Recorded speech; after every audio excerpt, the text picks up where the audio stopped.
Okay, students, last the question which I have sent you this the time period is this, but before that, मैंने आप सबके test देखे, you all have done very good job, but make sure आप जितने भी number of questions attempt करते हैं, जैसे for example I will not take anybody name, so but try to make आप जितने भी questions करें, जैसे for example 30 question थे, तो आप अगर 20 भी कर रहे हो, तो बस ये नहीं कि आपको 30 के 30 attempt करने हैं. तो अगर आप 20 भी कर रहे हो there would be a chance, तो आपके 20 into 4 आई थिंक 80 मार्क्स हो गए. लेकिन अगर आप देखो 30 में से अब आप 30 अटेम्प्ट कर रहे हो, 20 आपने 10 में क्या कर दिया, आपने कुछ ना कुछ तुक्का मार दिया, कुछ भी कर दिया, आप जो उनके बारे हिट एंड ट्राई लगाते हैं. लेकिन देखो यहाँ से क्या हो रहा है, अगर आप सिर्फ 20 अटेम्प्ट करते हो और आप उसके बारे में मेक श्योर होते है ना, तो 20 into 4 80. लेकिन यहाँ पर अभी -10 हो गए ना, 70. जहाँ आपके 80 मार्क्स आने थे वहाँ आपके 70 आ गए. तो बहुत से बच्चों ने नो कि आप कैसे, आपको अगर आप ठीक है, अच्छी बात है, अगर आप फुल कॉन्फिडेंट हो कि हाँ मुझे ये क्वेश्चन आता था, है ना, तो मेक श्योर तभी करो, वरना नेगेटिव मार्किंग का बहुत गलत इम्पैक्ट पड़ता है ना. तो मेक श्योर अगर आप श्योर हो क्वेश्चन के बारे में तो ही उसको अटेम्प्ट कीजिए. अगर आप, मेरा मानने का मतलब ये कि अगर आप 15 क्वेश्चन कर रहे हैं तो 15 करें, लेकिन वो सारे सही होने चाहिए, है ना, तो भी आपकी जो मार्किंग स्कीम है वो ठीक रहती है ना. ट्राई कीजिए. लास्ट जो हमने वीडियो में मैंने क्वेश्चन दिया था आप सबको, ये वाला दैट इज टाइम पीरियड ये था, and you have to find the percentage error in g. तो देखो यार, परसेंटेज एरर इन जी के लिए मुझे पहले जी को यहाँ से अलग करना था किसी, है ना. तो जी को अलग करने के लिए मेरे पास बड़ा सिंपल मेथड, आपको ऑप्शंस दिए थे. वैसे आंसर जो है इसका आई थिंक 3% आया होगा, किसी ने सॉल्व किया तो आंसर इज 3%. तो कैसे आया वो देखिए, हम देखेंगे कि जी को मुझे यहाँ से अलग करना है. तो जी को कैसे अलग करेंगे, तो पहले मैंने हम यहाँ से स्टार्ट करते हैं, that is under the root L by G is equal to T by 2 ये होगा. ओके, अब रूट का क्या मतलब होता है, रूट का मतलब है बेसिकली 1/2, है ना. और यहाँ से हम बोल सकते हैं कि जब ये रूट वहां जाएगा तो ये क्या हो जाएगा, स्क्वायर हो जाएगा, है ना. तो it would be L by G is equal to T square by 2 का स्क्वायर 4 एंड बाई का स्क्वायर एक्सप्रेस. अब मुझे जी की वैल्यू निकालनी है, तो आप बोलोगे ठीक है यार, जी जो हो जाएगा, जी को ये वहां लेके गए तो it would be L into ये जो है आपके पास बच्चों एक रिलेशन बन जाएगा. और 4 पाई जो स्क्वायर है ये कांस्टेंट है, ये कांस्टेंट वैल्यू है, तो इसका हमें कुछ यूज है नहीं. तो यहाँ से हमें परसेंटेज एरर इन जी निकालना है. तो आप कैसे निकालेंगे, that is delta G by G into 100 equals to delta L by L into 100 plus यहाँ से क्या आएगा 2 इंटू डेल्टा टी बाई. याद है ना, हमने डिवीजन में पढ़ा था कि चाहे मल्टीप्लिकेशन हो चाहे डिवीजन हो, हमें इसे ऐसे ही करना है. ये प्लस ही होगा और 2 आगे आ जाएगा and delta T by T होगा. तो यहाँ से हम देखेंगे percentage delta L, this is delta L and this is L, this is delta T and this is T, है ना. तो यहाँ से हम वैल्यूज पुट करेंगे तो it would B 0.1 divided by 20 into 100 plus 2 into 1/90. तो ये कुछ ये आएगा आपका. यहाँ से इसको सॉल्व करना चाहेंगे तो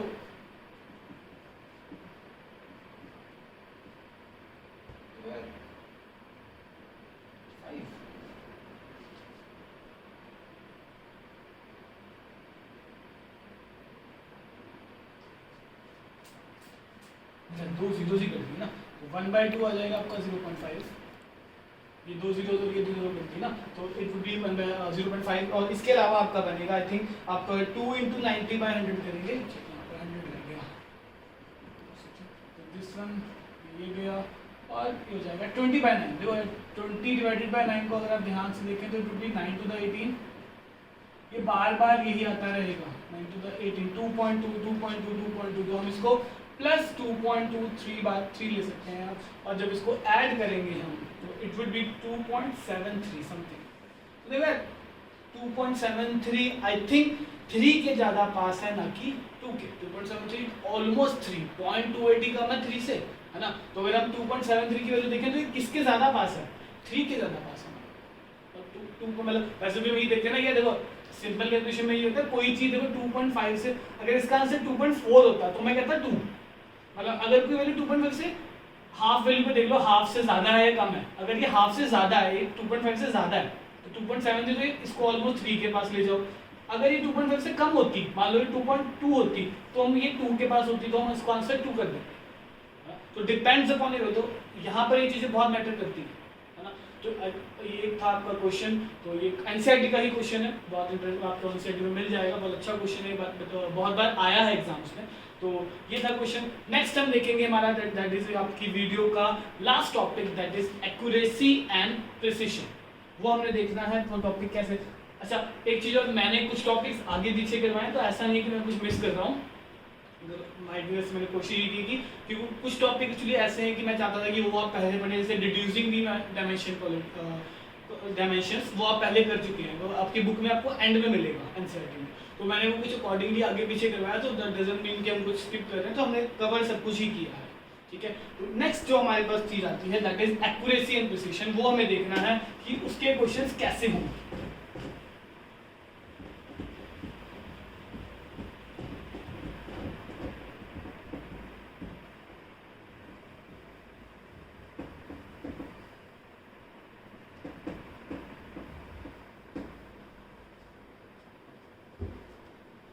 नेक्स्ट एक बड़ा ही अच्छा कंसेप्ट है ये भी, इसके बारे में अगर मैं आपको बोलूँ तो मैं आपको इसको 1 मार्क या 2 मार्क के क्वेश्चन में जरूर आता हूँ एग्जाम में। 1 मार्क क्वेश्चन इसके जरूर बनते हैं एमसीक्यू में या किसी भी उसमें आपसे पूछा जाता है एक्यूरेसी और प्रिसिशन में क्या फर्क होता है, और दोनों में बहुत ही माइन्यूट सा फर्क है। अगर हम बात करें, बहुत ही छोटा सा फर्क है, समझने के लिए हमें कैसे लेना है। जैसे फॉर एग्जांपल हम एक रीडिंग लेते हैं, है ना, हमने किसी चीज़ की लेंथ को मेजर किया या किसी चीज़ की रीडिंग ली, तो उसमें हमारे पास कुछ वैल्यूज आती हैं। जैसे फॉर एग्जांपल मैंने एक लेंथ को रॉड वैल्यू मेजर की और वो कुछ ऐसी आई 2.1, 3.1 या 5.1, ठीक है। और या ऐसा करते हैं, सॉरी थोड़ा सा और बनाते हैं, जैसे फॉर एग्जांपल 2.1, 2.50, 2.80,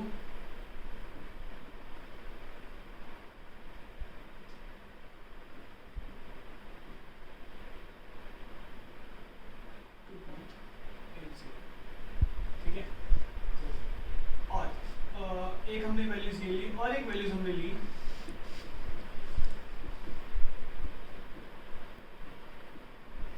2.40। तो अब मान लो हमारी जो एक्चुअल वैल्यू है वो बेसिकली 2.5 है, तो हम ऐसा मान लेते हैं। हमने एक दो बच्चों की रीडिंग्स ली, तो यहाँ पर हम एक्यूरेसी और प्रिसिशन को कैसे डिफाइन करवाते हैं कि दोनों का मतलब एक ही है। अगर हम लिटरल मीनिंग की बात करें ना, एक्यूरेट एंड प्रिसाइज, तो हम बोलते हैं कि प्रिसाइजली कोई चीज़ बताओ, तो दैट मीन्स वो एक्यूरेटली। लेकिन यहाँ फिजिक्स में एक बड़ा छोटा सा इसका एक डिफरेंस है। जैसे कि कैसे, जैसे अगर मैं 2.5 की बात करूँ, एक्चुअल वैल्यू ये है और हमने जो रीडिंग्स ली वही 2.10, 50, 60, 80, एक्चुअल वैल्यू से बहुत पास है। जैसे और अब इसको ऐसे ले सकते हैं, ये 3.2, 3.30 एंड 3.40 है ना, एक्चुअल वैल्यू के पास है, लेकिन एक दूसरे के पास नहीं है ना। देखो 10 के बाद सीधा 50, 50 के बाद 60, लेकिन 60 के बाद सीधा 80। लेकिन अगर हम प्रिसिशन की बात करें, ये है आपकी एक्यूरेसी, है ना, आपकी वैल्यू एग्जैक्ट 2.5 के आसपास ही घूम रही है ना, लेकिन खुद वैल्यू क्या खुद वो आसपास नहीं है। प्रिसिशन क्या होता है, वैल्यू चाहे आपकी गलत है ना, लेकिन खुद सारी वैल्यूज क्या है, एक दूसरे के पास है। 3.10 वैल्यू चाहे सारी गलत है, हमारी एक्चुअल रीडिंग थी 2.5, है ना, रीडिंग्स आ रही है 3.10, 3.20, 3.30, 3.40, लेकिन प्रिसाइज है, एक दूसरे के बहुत क्लोज है, तो इसको हम बोलते हैं प्रिसिशन।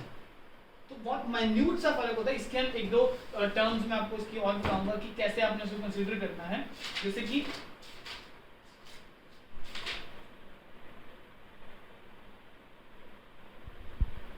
इसको बेसिकली हम बोलते हैं, जैसे कि जो ओरिजिनल, ऐसे याद कर सकते हैं, जो ओरिजिनल लेंथ के पास हो,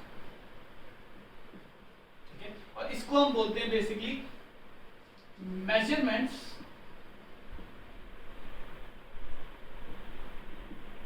जो अपने आप पास होती है ना। जैसे अगर हम बात करें, जैसे फॉर एग्जांपल मेरे पास कुछ वैल्यूज हैं 5.10, 5.20, 4.90, 5.this, 4.80, और फिर मैंने रीडिंग ली 6.10, 6.11, 6.14, 6. तो value can be accurate and precise at the same time. ये एक टाइम पे कोई वैल्यू जो एक्यूरेट भी हो सकती है, प्रिसाइज भी हो सकती है। जैसे अगर मैं यहाँ से अगर मैं बात करूँ अगर हम 5 रीडिंग यहाँ लिख दें तो it can be accurate, it can be precise. But अगर हम इन दोनों का डिफरेंस देखें, देखो मान लो हम रीडिंग की बात कर रहे हैं तो यहाँ पर जो रीडिंग है हमारी है ना 5.10, 20, 90, थोड़ा फर्क है ना। जैसे इन दोनों के बीच में 0.10 का फर्क है, इन दोनों के बीच में है ना ऑलमोस्ट 30 का फर्क है, इन दोनों के बीच में 10, इसमें 0.10 का 20 का फर्क है, 0.20 का है ना।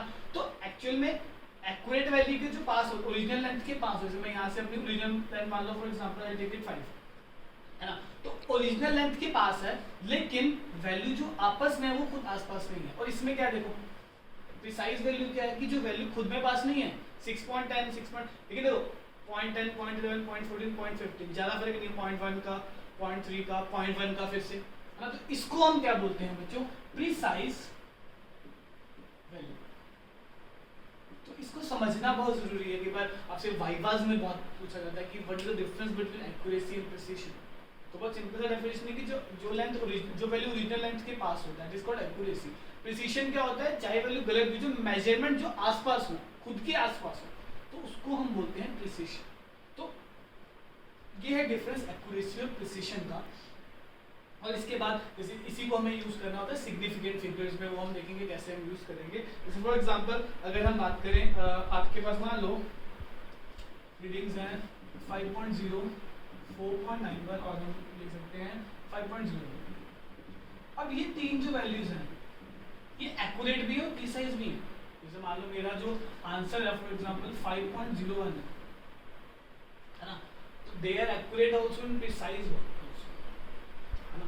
तो रीडिंग के आसपास ही आप 0.2 मान सकते हैं, या इसको 0.2 कर लीजिए, इसको 0 कर लीजिए है ना। तो होगा क्या कि ये वैल्यू जो है they both are accurate and precise as well.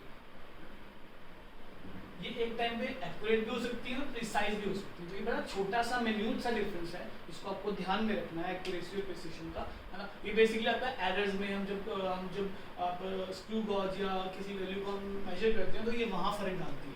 जब हम लैब में करेंगे एक्सपेरिमेंट स्क्रू गॉज का और वर्नियर कैलिपर्स का, तो वहाँ पर हमें एक फर्क आता है कि रीडिंग्स ऐसे आई तो हम देखते हैं कि एक्यूरेट आई है, प्रिसाइज आई है। अगर प्रिसाइज आ रही होती है ना, तो उसका मतलब होता है कि आप कुछ ना कुछ गलत कर रहे हो है ना। इसको हम इन वैल्यूज को कंसीडर कर सकते हैं क्योंकि आसपास तो है ना, कम से कम ये आसपास है लेकिन खुद भी आसपास है, मतलब गलती आपस में ही आसपास है। ठीक है, तो ये चीज आपने ध्यान रखनी है। ठीक है, सो हमारा नेक्स्ट जो टॉपिक आता है वो आता है हमारा that is your significant figures. उसको हमें देखना, वो भी बहुत इजी टॉपिक है ना, वो देखते हैं एक बार।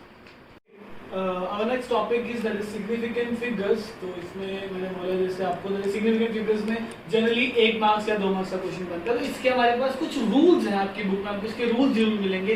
3-4 रूल्स हम इसको डिस्क्राइब करके थोड़ा प्रिसाइज करके, जैसे मैं बोलूँ कि कम करके मैं आपको रूल्स बता रहा हूँ कि आपको कैसे जो है रूल्स को बेसिकली हम अप्रॉक्सीमेशन के लिए यूज करते हैं। इसको कोई वैल्यू जैसे हमारे पास आई तो रीडिंग्स को कम करने के लिए या फिर उसको अप्रॉक्सीमेट वैल्यू लेने के लिए हम इसे यूज किया जाता है। जैसे फॉर एग्जाम्पल हमारे पास फर्स्ट रूल है, मैं आपको रूल यहाँ पर बता रहा हूँ। इसके पहला रूल हमारे पास है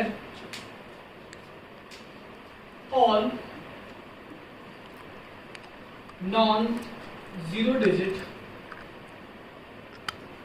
मतलब सिग्निफिकेंट का आपका मतलब ये है कि किन वैल्यूज को आपको कंसीडर करना है और किन को नहीं करना। तो all the non zero digits are significant.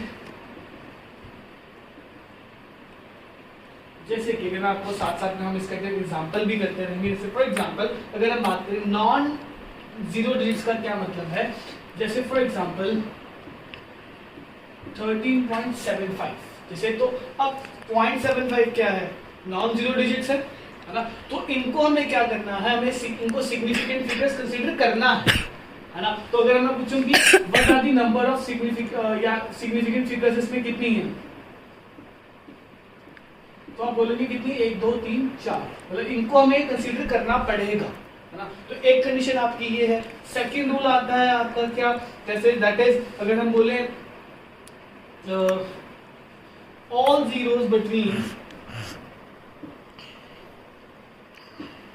Short form में लिख रहा हूं मैं, all zeros between two non-zero digits are, two non-zero digits are significant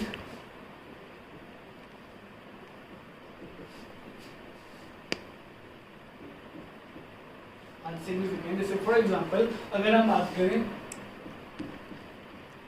जैसे कि क्वेश्चन है मेरे पास 100.05, तो हमने बोला all zeros between two non zero digits are, है ना, टू नॉन जीरो डिजिट्स के बीच में जो वैल्यूज जैसे 1 और 5 हैं, तो हमें इनको इन तीनों को सिग्निफिकेंट मानना पड़ेगा. जो नंबर ऑफ सिग्निफिकेंट फिगर्स हैं इस क्वेश्चन की कितनी हो जाएंगी, 5. ठीक है, तो ये बहुत बेसिक से रूल हैं जो हमें देखने हैं, है ना. तो थर्ड जैसे आपका आता है एक रूल, दैट इज इफ, ये बहुत इंपॉर्टेंट है, if number is less than 1, if number is less than 1, the zero on right side, on right of the decimal,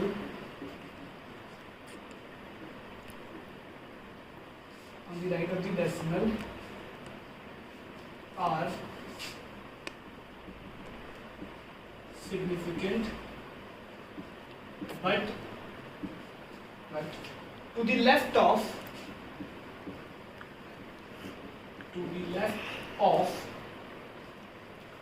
first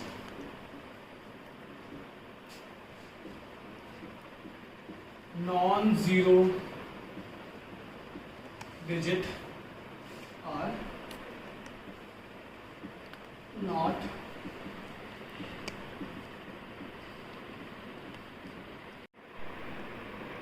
तो जैसे हमने बोला कि इसमें कि if number is less than 1 then zero on the right side of the decimal are significant but to the left of the first non zero digits are not significant. इसका basic मतलब क्या है, जैसे मैं अगर आपको बोलूं, मैं आपको दो एग्जांपल दे रहा हूं. जैसे फॉर एग्जांपल एक है मेरे पास ये 0.00230, है ना, और एक हमारे पास आया दैट इज आप देख सकते हैं इसे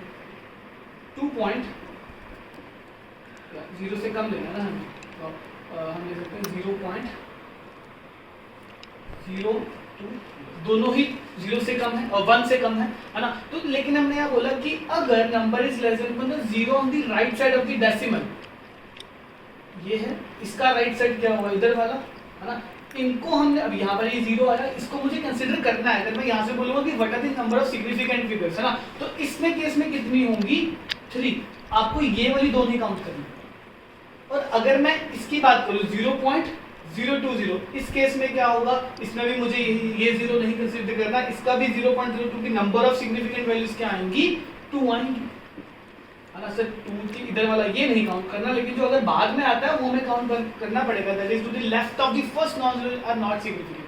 उसके लेफ्ट में ये एक्सट्रीम लेफ्ट है ना, ये नहीं कंसीडर करना सर. हमें नंबर ऑफ सिग्निफिकेंट वैल्यूज क्या आ जाएंगी, इस केस में 3 आएंगी, इस केस में 2 आएंगी. तो जैसे ऐसा, क्योंकि बहुत इतना इंटरेस्टिंग इसलिए नहीं लगता क्योंकि ये 1 मार्क या 1 मार्क से ज़्यादा ये क्वेश्चन में आता नहीं है ना. तो बट ये कि बट इंपॉर्टेंट है तो हमें करना पड़ता है, क्योंकि कई बार आपको एग्जाम्स में पूछा जाता है ना इसके बारे में. तो हमारे पास 3-4 रूल्स और हैं जो हमें देखने हैं, तो वो देखेंगे हम, और उसके बाद क्वेश्चन दूंगा आपको और आपने ट्राई करने हैं. जैसे कि नेक्स्ट आपके पास रूल है क्या,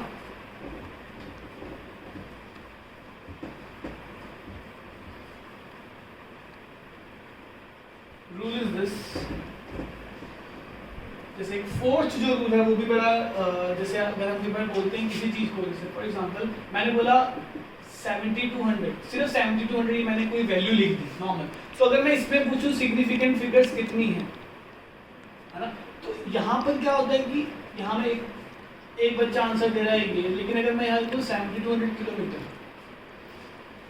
कुछ रूल्स हैं जिसमें थोड़ा बहुत कुछ ना कुछ हमें प्रॉब्लम एक मैटर मिलता है. जैसे कि क्या, अगर नॉर्मल वैल्यू के इसके साथ कोई यूनिट नहीं है, if it has no unit, rule है हमें मानना पड़ेगा कि अगर कोई यूनिट नहीं है तो हम इन 2 डिजिट्स को कंसीडर नहीं करेंगे, सिर्फ 72 तो 7 और 2 है, ये सिग्निफिकेंट फिगर्स है। लेकिन अगर if there is a value, अगर हम बोल रहे हैं 7200 किलोमीटर, 7200 मीटर या 7200 सेकंड, कोई भी वैल्यू ले रहे, तो हम इसको यूनिट दिया हुआ है तो 4 हो जाएंगे सिग्निफिकेंट फिगर्स। तो ये चीज आपने ध्यान में रखनी है। जैसे अगर मैं बोलूं नॉर्मल 120 दिया है ना, तो ध्यान रखना कि 72 की कोई वैल्यू नहीं साथ में बोल रहा हूं, तो वो पहली दो ही कंसीडर करनी है सिर्फ, ठीक है। तो ये आपका रूल है। फिफ्थ आपका रूल आता है जैसे कि the terminal zero in a number, the terminal zero in a number without decimal, ये वही होगा जो मैंने अभी बोला, विदाउट डेसिमल और नॉन सिग्निफिकेंट। इसका यही मतलब कि terminal zero in the this in non significant, इसको नॉन सिग्निफिकेंट कंसीडर करेंगे अगर जो नंबर है बेसिकली आपका वो क्या आ रहा है, टर्मिनल जीरो आ रहा है इन अ नंबर, है ना, तो इसको नॉन सिग्निफिकेंट ही कंसीडर करना है। देखो दोनों में फर्क है। जैसे अगर मैं बोलूँ फॉर एग्जांपल 3600 सिग्निफिकेंट फिगर्स 2, है ना, लेकिन अगर मैं इस चीज को ऐसे लिखता हूँ ना तो यहाँ पर प्रॉब्लम आ जाती है। फिर हम बोलते हैं कि पॉइंट के बाद वाला भी कंसीडर करना था भैया यहाँ तो 36 पॉइंट अगर हम ऐसे बोलते हैं तो ये आपकी जो नंबर ऑफ सिग्निफिकेंस वैल्यू है वो कितनी हो जाएंगी आपकी, दैट इज 4। यहाँ पर आपकी जो सिग्निफिकेंट फिगर्स है वो 4 हो जाएंगी, क्योंकि पॉइंट के बाद वाली को हम क्या करेंगे, कंसीडर करेंगे। पॉइंट से पहले वाली जैसे कि मान लो अगर ऐसा होता है 3600 तब भी 4 ही आएंगी, इस जीरो को नहीं लेफ्ट को, राइट साइड वाली हमेशा कंसीडर करनी है, बट इस केस में नहीं, है ना। ये बहुत सारे रूल्स हैं इसके, बट मैंने आपको जनरली जो मेन रूल है आपको जो हर क्वेश्चन में हेल्प करेंगे वो यही रूल्स हैं, आपको इनको ध्यान से देखना है ना। अब हम करते हैं कुछ क्वेश्चन, जैसे कि क्वेश्चन में आपको कुछ सिग्निफिकेंस के जो रूल्स के बारे में जो मैंने बता दिया है आपको सिर्फ बताना है कि सिग्निफिकेंट वैल्यूज कितनी होंगी, है ना। तो ये लास्ट टॉपिक है, तो देखते हैं इसको अच्छे से कि क्या इसके बारे में हमें मिलेगा।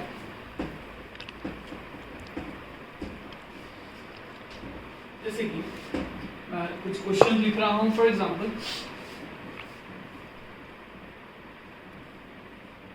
20.00 आपको सिग्निफिकेंट फिगर्स जो है बतानी है 0.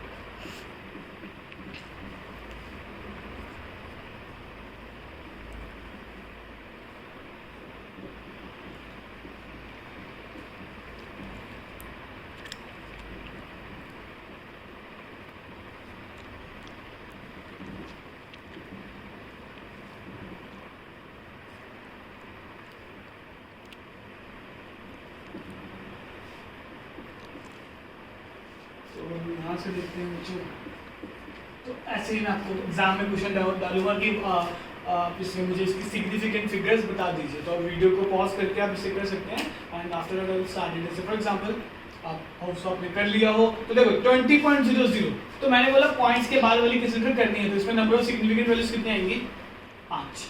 इसमें कितनी आएंगी, डेसिमल के पहले वाली, नॉन सिग्निफिकेंट डिजिट से पहले, सॉरी सिग्निफिकेंट डिजिट से पहले वाला, ये नहीं कंसीडर करना, ना ही ये कंसीडर करना, तो 1 2 3 4 आएंगी इस केस में। इस केस में कितनी आएंगी, मैंने बोला राइट साइड वाला हमेशा कंसीडर होगा, तो 1 2 3, इसमें कितनी आएंगी 6, इसमें कितनी आएंगी, ये बड़ा इंपॉर्टेंट है 0.007। अगर आप 3 बोल रहे हैं तो गलत, 3 नहीं आएगा इसका आंसर नहीं आएगा, सिर्फ ये वाली। अगर यहाँ पर 0 होता तो हम बोलते 2, है ना, हमने बोला लेफ्ट साइड वाली कभी कंसीडर नहीं करते। अब जैसे 3100 है, आप क्या बोलोगे, अब इसका आंसर 2, लेकिन अगर ये होता 3100 मीटर तो इसका आंसर होता 4, है ना, मैंने बताया ना। उसी तरह यहाँ पर 4, यहाँ पर 1, यहाँ के अच्छा अगर दो सिग्निफिकेंट वैल्यू के बीच में 0 होता है, ऐसा नहीं कि आप इसको स्किप कर दोगे, मैंने 1 आ गया ना, तो आंसर इसका कितना आ जाएगा 3। उसी तरह इसका भी ऐसे होगा 4, है ना। इसका देखेंगे तो इस 0 को कंसीडर नहीं करना, तो बड़ा ही बेसिक सा फंडा है इसका, आपको सिर्फ एक बार सिग्निफिकेंस फिगर्स का क्वेश्चन जनरली अप्रॉक्सीमेशन में बार बार बोल रहा हूँ ये चीज़ आती है ना, तो आपको ये क्वेश्चन ट्राई करने हैं, है ना। तो बड़ा इजी सा टॉपिक है सिग्निफिकेंट फिगर्स। मैं आपको कुछ क्वेश्चन दे रहा हूँ प्रैक्टिस के लिए, इसे ट्राई कीजिएगा और हम कुछ अप्रॉक्सीमेशन देखते हैं इस वीडियो में कैसे हम कर सकते हैं। सो कुछ क्वेश्चन हैं जैसे कि आप ये घर पे ट्राई कीजिएगा।